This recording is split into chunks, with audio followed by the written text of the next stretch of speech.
மகிழ்ச்சியாக வாழ்ந்தன. அந்த காட்டில் ஒரு குட்டி முயல் இருந்தது. அதன் பெயர் மின்னு. மின்னு ரொம்பவே சுறுசுறுப்பானது, நல்ல மனசும் கொண்டது. ஆனால் ஒரு சிறிய குறை இருந்தது. அது யாரையும் முழுமையாக நம்ப மாட்டாது. ஒரு நாள் காலை மின்னு காட்டு வழியாக குதித்து ஓடிக்கொண்டிருந்தது.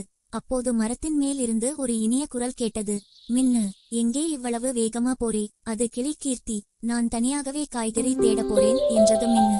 நானும் வரலாமா என்று கேட்டது கீர்த்தி. வேண்டாம், நான் தனியாக போகிறேன் என்று சொல்லிவிட்டு மின்னு. ஆனால் திடீரென்று மழை பெய்ய ஆரம்பித்தது.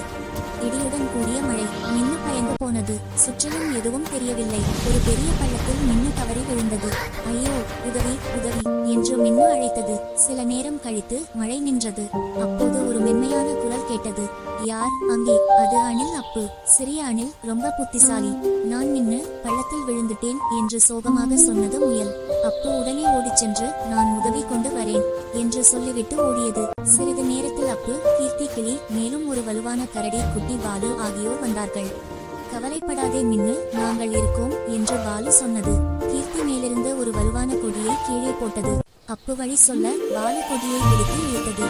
மூவரும் சேர்ந்து முயன்றதால் மின்னு மெதுவாக மேலே வந்தது. வெளியே வந்ததும் மின்னு சந்தோஷத்தில் கண்ணீர் விட்டது. என்னை மன்னிச்சிடுங்க, நான் யாரையும்